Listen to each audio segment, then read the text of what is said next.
Mr. Speaker, I rise today on behalf of countless Hoosiers who are concerned for our troops.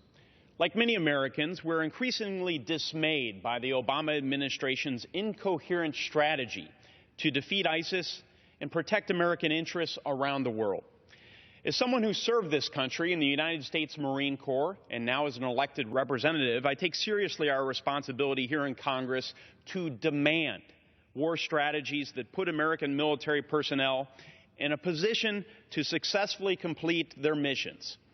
This responsibility to our troops to set them up for victory has contributed to a new level of frustration felt by many of us over President Obama's disjointed foreign policy decisions in the Middle East.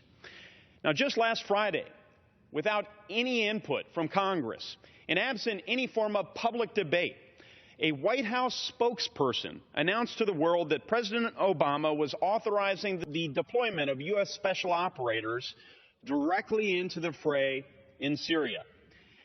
Rather than hear it straight from our commander-in-chief, it took President Obama 3 full days to appear publicly and discuss his decision to escalate U.S. involvement and put more American boots on the ground.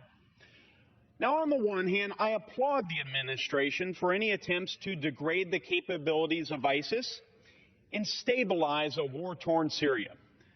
However, it remains unclear what these brave special operators have been asked to accomplish, and what strategy will enable a few dozen U.S. special operators to decisively drive ISIS from their stronghold in Raqqa.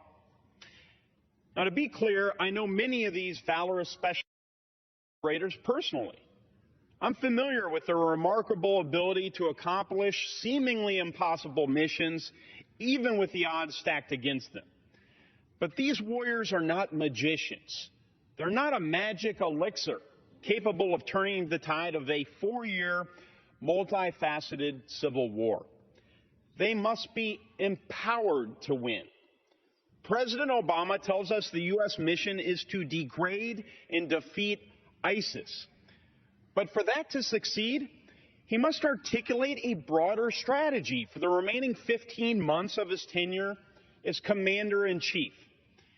As it currently stands, limited airstrikes and a handful of special forces operators will not sufficiently empower the United States and our partners to initiate change in the region.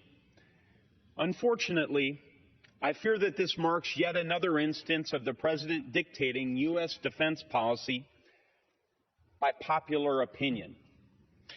This is unfair to our men and women in uniform, their families. It's unfair to all Americans.